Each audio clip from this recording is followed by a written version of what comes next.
शेतकरी लूट भाग 4. राजूर येथे होत असलेल्या आदिवासी शेतकरी बांधवांच्या लुटीची काळीकुट्ट बाजू आता अधिकच स्पष्ट होते आहे. दप्तरी 125 या भाताच्या वाणामुळे अनेक शेतकऱ्यांचे उत्पादन घटले आहे. वर्षभर घाम गाळून उभे केलेले पीक, पण शेवटी त्यांच्या कष्टाचे सोने आज मातीमोल झाले आहे. या प्रकारामुळे अनेक शेतकरी आर्थिक अडचणीत सापडले असून त्यांच्या डोळ्यात आजही न्यायाची अपेक्षा दिसत आहे. शेतकरी लूट मालिकेच्या भाग 4मध्ये थेट ऐका शेतकरी बांधवांच्या तोंडून त्यांच्या व्यथा. बघा शेतकऱ्यांच्या मढ्याच्या टाळूवरील लोणी खाणाऱ्यांची काळीकुट्ट बाजू. शेतकऱ्यांच्या न्यायासाठी जनहित 24/7 मैदानात.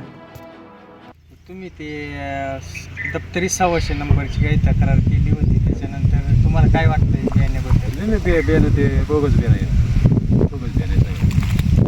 असं वाटतं का परत दुसऱ्या वर्षी लावा म्हणून? मग ते बंदच करून टाकलं ना आम्ही, कारण बियाणं बोगस निघाल्यामुळे ते सगळं बंद करून टाकलं. हे 2 वर्षापूर्वी तुमची 30 नुकसान झाली ना, आता पण 30 आता ती झाली. उत्पन्नात किती घट झाली ते? 9-10 पोतीची घट झाली ना. हां. प्रत्येक वर्षी म्हणजे सलग 2 वर्ष आहे ना, 2 वर्षी 9-10 पोती आता घटच झाली. पूर्ण म्हणजे बेळच निघाल त्याच्यामध्ये. वेळ म्हणजे दुसऱ्या वराठीचं निघालं हा का? नाही, हा दुसरी व्हरायटी त्या कुसळ्या नाही का, हां त्या कुसळ्या निघाला काही दावळासारखा झाड. हां.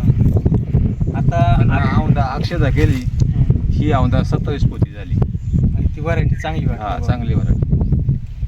आता आपल्याला आहे ना तालुक्यात हे बियाणं आणायचं बंद करायचं. नाही हे बंदच करून टाका. हे 600 आहे ना, गंज विक्रीला त्याला भाव जास्त आहे, पण ते काय उपयोग नाही त्याचा.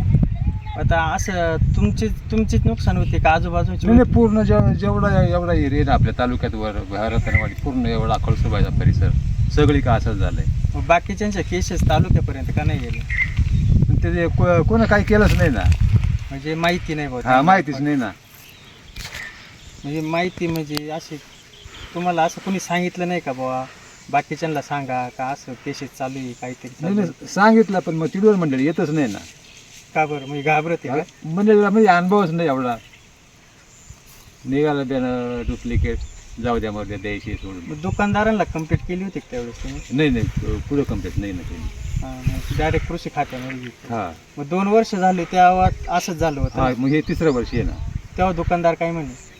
दुकानदार म्हण आम्ही काय करणार याला, तिकडून कंपनीचा असा बियाणं देते. हां म्हणजे दुकानदारांनी डायरेक्ट कंपनी हा ढकलून हा दिलं. दिलं त्यांच्यावर ढकलून. म्हणजे तुम्हाला याच्या पलीकडे फक्त किरकोळ मारकोळ पिकं घ्यायला लागत. म्हणजे भात पीक तुमचं मेन म्हणा. हा मी तेवढंच पीक आहे ना, तेवढंच पीक आहे, दुसरं पिकच नाही या भागात. एक अपेक्षा तुमची मला एक परत सांगा, कॅमेरा पुढे बोलतोय हा. आपण, एक अपेक्षा आहे का तुम्हाला ते बियाणं यावं म्हणून? नाही ही 600 आहे ना, ही बंदच झाली पाहिजे. तिला काहीच उपयोग नाही. हे तालुक्यात आणूच नाही हा आणूच नाही, कारण कसं पूर्ण जर त्याच्यात बेळच निघत असत त्या बियाण्याचा उपयोगच नाही ना. बरोबर. मग आता गेल्या वर्षी किती 5 एकर शेती त्या पूर्ण निसा कुसाळा झाला मला त्याच्यामध्ये.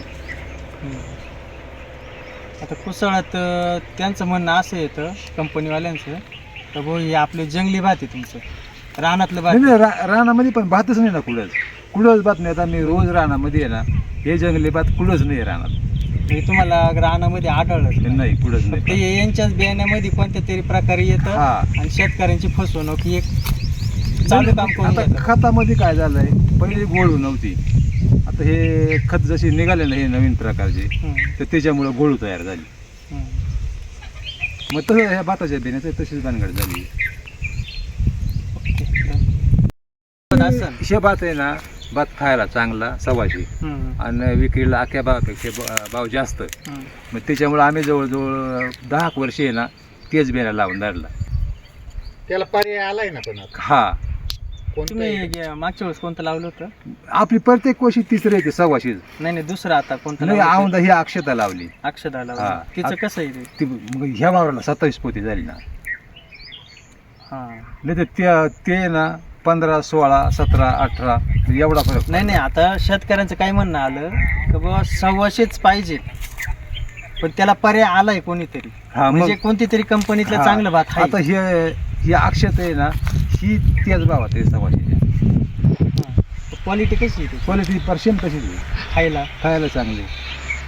ते विक्रीला पण हा विक्रीला मग त्याला भाव आहेच ना. हां. 1.25 त्याचा सारखाच भाव आहे. आता आपल्याकडे 100 किलोचा काट आहे, गोटीला 80 किलोचा काट आहे. हं. आता आम्ही भात इकडे कधीच विकत नाही, डायरेक्ट पिका भरली शेवटला डायरेक्ट गोटी, हं. मग खत बियाणं सगळं घेऊन येतात.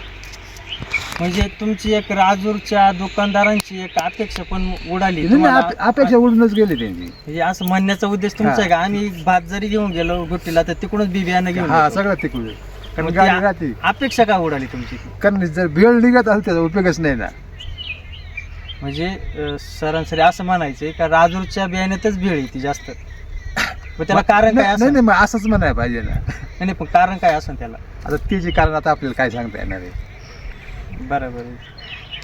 आता ते कंपनीकडून समजा बियाणं येत आहे हं. का हिंमतच्या मध्येच यांची कुठं कंपनी चालू आहे याचाही भरोसा नाही. हा, बरोबर.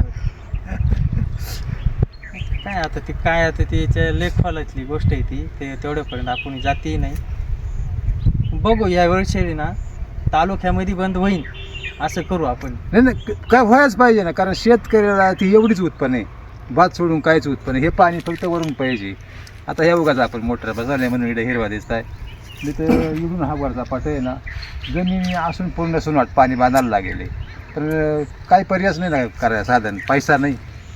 लय गरीब बाग आहे हा. गरीब परिस्थितीमुळं तुम्हाला सांगतो, मी पालाळण्यावरून इकडं आलो, मला 40 वर्षाचा काळ झाला.